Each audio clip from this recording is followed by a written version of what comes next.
Pred 17 leti se je v Indiji rodilo dekle, ki je bilo že kot otrok nekoliko drugačno, zasanjano in z vizijo živeti nekje v Evropi. Zdaj že 7 let prebiva v naši državi in je, kot je nekje zapisala, hvaležna mali Sloveniji, ki ji je podarila širšo perspektivo na življenje. To dekle je to jutro tudi v našem studiu. Dobro jutro, sem skriti. Pozdravljeni. Verjetno te čisto vsi sprašujejo po razlogu, zakaj si prišla v Slovenijo. Jaz ne bom nič drugačen, pa me res zanima. Ja, moram priznati, da je to res eno najpogostejših vprašanj, ki me vprašajo. Ko lahko nekdo iz Indije sploh pride v Slovenijo, v to malo državo, ki si sploh našla, ravno to državo. V bistvu moj oče se je po smrti moje mame zaljubil v Slovenko. Torej moja mačeha se je potem odločila, da se bo poročila in vse smo se najprej kolebali, kje bi živeli, ampak potem je prišla odločitev za Slovenijo. In kako se je potem razvijalo naprej? V bistvu najprej smo imeli kar nekaj težav z uradi, z ambasado, z vizo, potem tudi na občini. Mislim, že da dobiš to dovoljenje za stalno bivanje, to je bilo vse skupaj res zakompliciran postopek. Mislim, tisto eno leto, to je bilo samo uradnega dela, non-stop je bilo to. Verjetno tudi kar malo stresno. Kaj si pa vedela o naši državi, preden si prišla v Slovenijo? Kaj vse? Koliko besed si poznala? Nobene besede nisem poznala. V bistvu se spomnim, da mi je mačeha, mama, takrat pela pesem od Idolov, Čokolada. Zdaj sicer to ni slovenska pesem, ampak vseeno, Čokolada? Ja, ti si moja čokolada, jaz sem tvoja čokolada, To je pa Power Dancers. A je to od njih, mislim, od Idolov? Ne, Power Dancer. Aha, no dobro, in to pesem je, potem sem si jaz prevedla, aha, ti si, pomeni you are, aha, dobro, takšne stvari.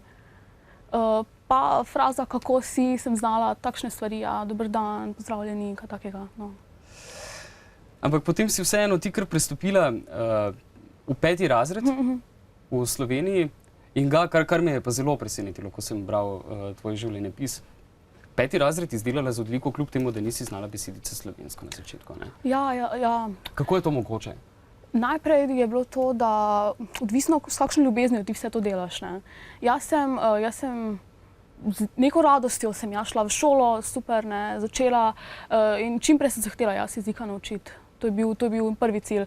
Pa pomagali so mi tudi v šoli s angleščino, seveda so mi, mislim, ne more zdaj razredničarka vse ure prevajati, ampak doma potem sem imela knjigo, vem, da sem imela slovarje in potem si vsako besedico prevajaš zraven, pa vem, da sem tudi kakšne pravljice, to brala ali kaj takega in si potem še to s tem pomagala zraven. Pa tudi besede. Jaz sem si recimo vsako neznano besedo, ki je nisem znala, napisala na en list in sem imela v sobi tak list s 10 besedami vsak mesec in sem to imela polepljeno in se je to memoriralo. Potem na tak način splošna komunikacija z ljudmi. Kljub temu, da je bil 5. razred osnovne šole izdelan z odliko, pa to ni bilo tvoje najlepše leto.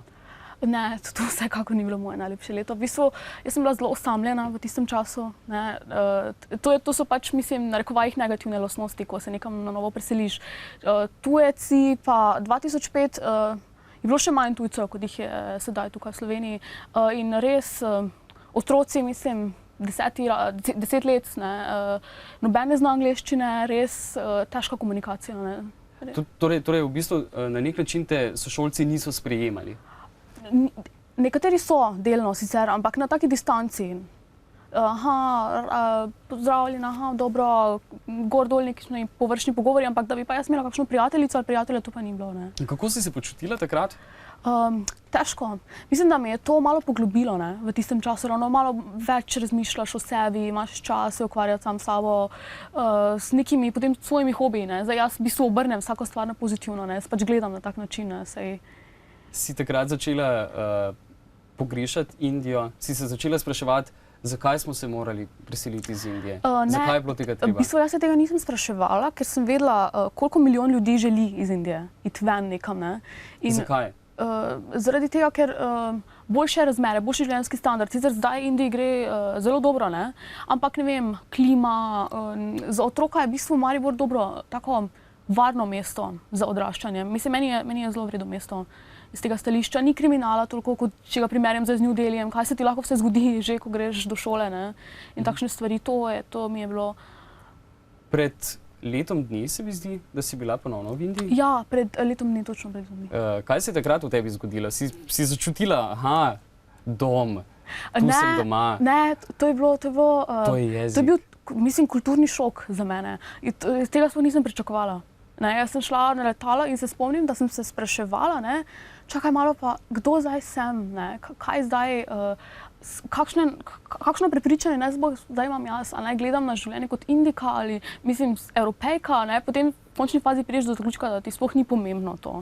Mislim, vse smo vsi zemljani, živimo v tem vesolju, na zemlji in ne, vse posod je naš dom.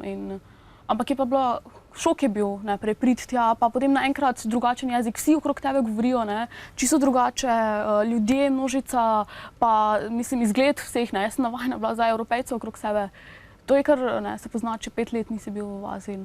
Nekje sem prebral, da si zapisala, seveda sem prebral, če si zapisala, kaj govorim bedarije, v bistvu, da si se bala na začetku, da boš pozabila in jezik, in kulturo. Se je to uresničilo? Ne, to se na srečo še ni zgodilo. Drugače jaz tudi imam inštrukcije hindujščine, ne. Se mi zdi, da se to tudi pozna, potem zdaj sem začela, ne. Si sama jezik obnavljam, potem dodatno zraven slovnico, ne. Če nekoga pač poučuješ, ne, to se pozna. Ker, ja, je pa strah je bil prvo leto, ja, ker se sprašuješ za svojo identiteto kot otrok, se mi zdi. Zakrat se še ne zavedaš vseh stvari in imaš občutek, kje je zdaj ta dom, kako naj jaz razmišljam, ne. To je kar ne, ker indijski otroci imajo spet drugačen pogled, ne, na življenje. Kakšen? V bistvu... Kako si jih ti dojemala, ko si prišla tja? Ne? Kako si gledala na njih? Na Indijce ali na Indice? Na Indijce, v bistvu otroci, mislim, tudi jaz sem imela to v sebi, ne, zelo si hvaležen za vsako stvar, ne, ker nimaš toliko teh možnosti, mislim, do štipendije ali kaj takega, to je res, treba se boriti za vsako stvar, ker to je takšna kvantiteta ljudi, to ni lahko, ne, do česarkoli priti. Pa da vsak je imel, mislim, tudi jaz sem to imela v glavi, cilj šola. Ne, mi imamo to vcepljeno v glavi, da šola te lahko reši. Ne, torej izobraženje, ne, to vsi čim boljše narediti v šoli, čim boljše to izpeljati skozi in to je rešitev. Ne, imajo vsi možnost v Indiji se šolati? Mogoče sprašujem neumnosti, ampak vseeno. Ne, jaz vsekakor da ne, mislim, ogromno revežev, ne, zaradi tega je ravno cenjena šola. Ko si v Sloveniji prebivala, si kar nekaj novih ljubezni spoznala. Katere so te ljubezni? Prva ljubezen je glasba. Ne. Ja? Potem glasba, kitara in pisanje. Ne. To je... Če greva prvo, če obdelava glasbo, ne? Kakšna glasba? Zdaj, jaz v bistvu imam rada vsakršno glasbo, ne. Ampak najbolj pa 60., 70., 80., rock, punk, jazz, blues. Slišal sem jugorok. Jugorok tudi, ja. Zakaj? Jugorok pa sem jaz postala po enem čistem naključju, v bistvu preko moje mame, mačehe, ne, je poslušala skupino Plavi orkestar in jaz sem čisto fanica, v tistem trenutku postala, sem bila 13 let stara, mislim, da. In jaz sem slišala potem po radiju, da so se Katero skladbo? Katero skladbo? Ako so to samo bile laže, mislim, da je bilo. Ampak nisem jaz toliko na hite, imam še druge njihove pesmi, ki so mi še ljubše. Kar nekaj glasbenikov, pa ja, pa Beatli, ne? Ja, Beatli, to pa je na prvem mestu. Kar nekaj teh glasbenih skupin si spoznala? Ja. In v bistvu so glasbeniki kar presenečeni, ne? Ja, mislim, v bistvu začneš, greš na neki koncert in jaz sem potem, ne vem, to je bila neka želja, joj, ne, pa kitaro igram, pa bi šla do tistega kitarista, pa da ga pozdravim, kaj takega. In potem, ja, to je pozitivna lastnost, ne, da pač, ker si tujec, te spustijo in potem prideš zraven, ja, in se tudi oni hoče s tabo pogovarjati zdaj, ker nimajo nekih, nisi zaravno poprečen fan v narekovajih, ne. Imajo celo indiko med fani, ja. Za oboževalci. Škoda, da nama je, da je čas tako zelo hitro šel. Želel sem povedati, če to pisanje, kot si sama omenila, enega slovenskega pesnika ali pisatelja. Srečko Kosovel. Srečko Kosovel.